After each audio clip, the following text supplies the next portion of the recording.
So is it better to sit or is it better to stand when doing work, at least as it relates to focus and productivity? And the answer is both. There have been a number of systematic studies exploring what are called sit-stand desks. So these are desks that can be set to a height that makes standing the best practice, and then they can be lowered to a height that makes sitting the best practice, or the easiest practice, I should say. And it turns out that just sitting is terrible for us, okay? And there's an enormous number of studies out there that point to the fact that people who sit for 5 or 6 or 7 hours a day doing work have all sorts of issues related to sleep, neck pain, cognition suffers, there are a number of cardiovascular effects, even digestion. There may even actually be some almost pressure effects on the pelvic floor and things of that sort, depending on the chairs that one uses.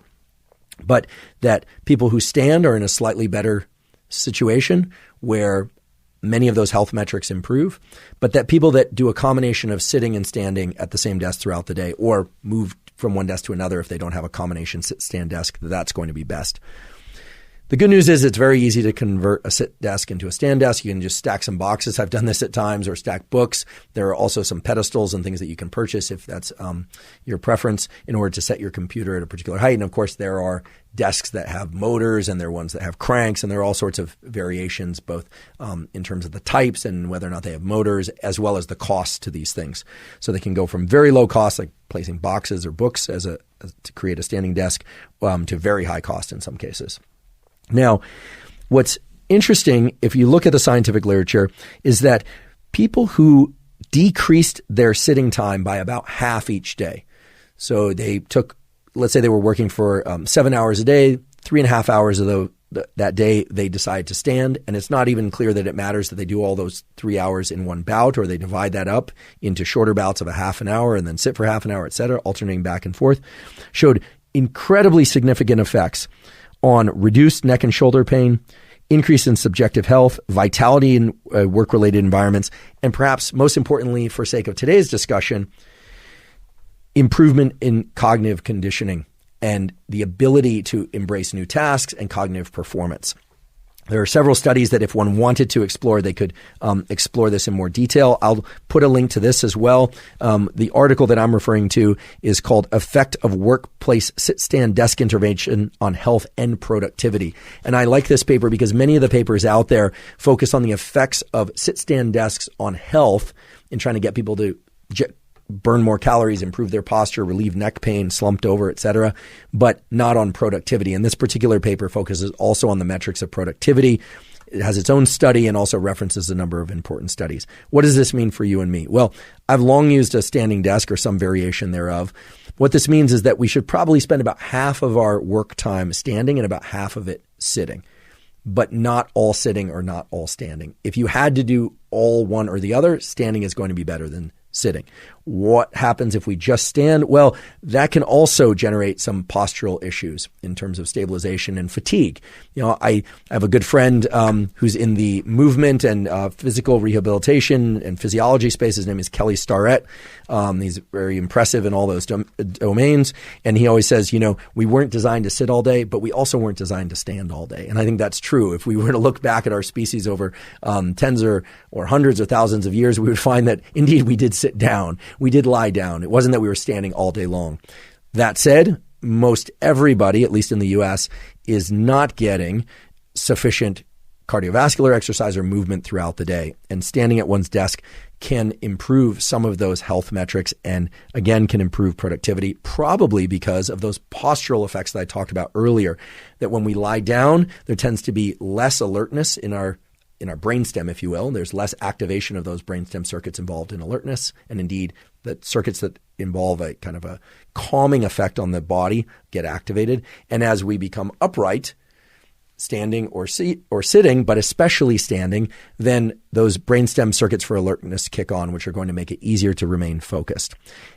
If you are going to start standing for half of your work time, you will notice that it takes a few days to adapt. You'll notice a lot of shifting from side to side. You definitely want to wear comfortable shoes. Some people will do this on a wooden floor. Other people feel uncomfortable unless they're on carpet. You have to figure out what works for you, but it can take a little bit of time to adapt. I have to say, after now about 10 years of working at a sit-stand desk, I find I can't sit for too long before I want to stand. And my standing bouts can be anywhere from 30 minutes to 2 hours, although 2 hours would be a little bit long. And then I catch myself kind of leaning on the desk off to the side. So again, the idea is to stand but not be leaning on the desk. Obviously, if you're typing or you're writing, there'll be some leaning involved. But that's what the literature support.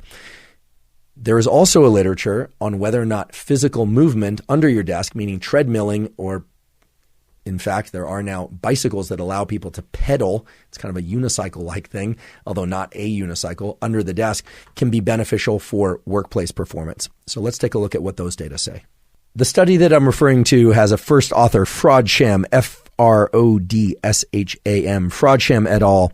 This is a research article published in PLOS One, and the title of the article is Does Type of Active Workstation Matter? A randomized comparison of cognitive and typing performance between rest, cycling, and treadmill active workstations. It's amazing that people do this science. I think it's great. Where else would we get peer-reviewed data on these types of questions?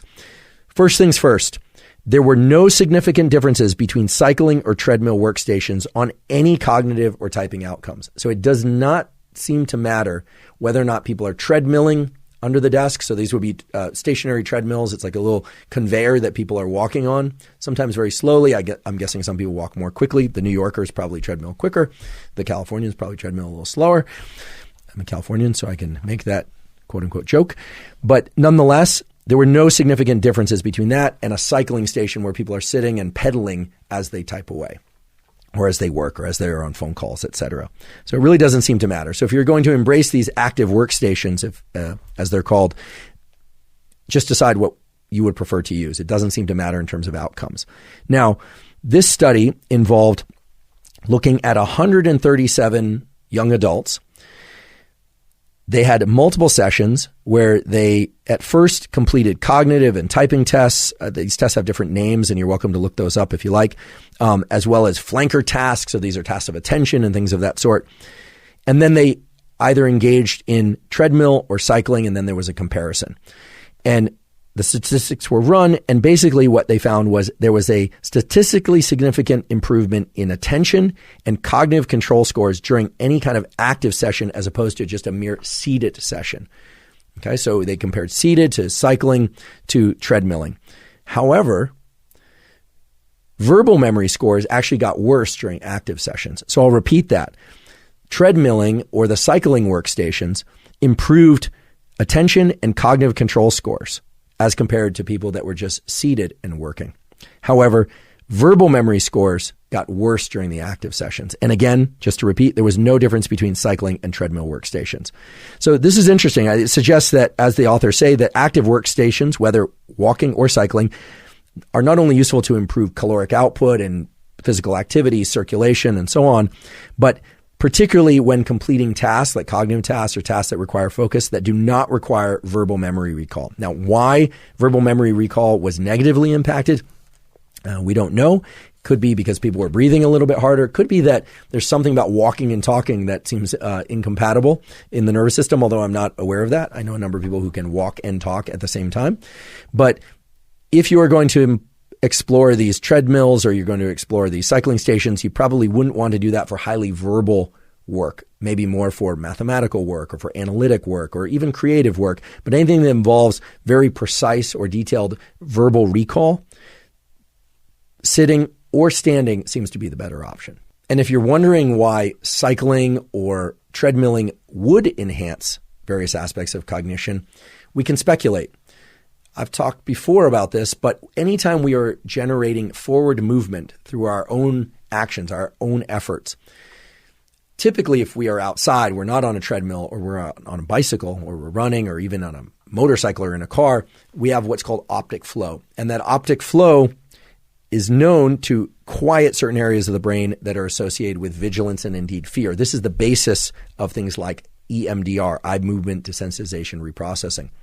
However, the mere act of engaging what are called our central pattern generators, the neurons in our brainstem and in our spinal cord that engage repetitive movements, also can reduce some of the areas of the brain that are associated with anxiety and vigilance. So one pure speculation, but nonetheless grounded speculation, would be that treadmilling or cycling at a desk would reduce anxiety that would allow performance to improve.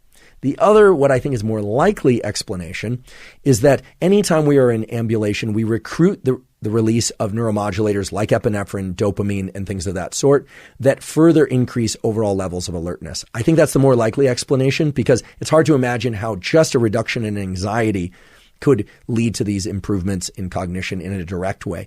Whereas the subjects in the study I just mentioned, on average, experienced an increase in cognitive performance merely by movement. Okay, and this does not include any optic flow because it's stationary. The treadmill or the cycle is stationary. And so we can rule out that optic flow. And that points to the idea that when we are in movement, we recruit neuromodulators associated with the so-called reticular activating system, the striatal system, and so forth, that would place the brain into some pattern. We don't know. We only can speculate. Some pattern, perhaps it's gamma waves or some other wave pattern, that would engage heightened levels of focus and attention. Nonetheless, treadmilling, cycling at a desk does improve cognition.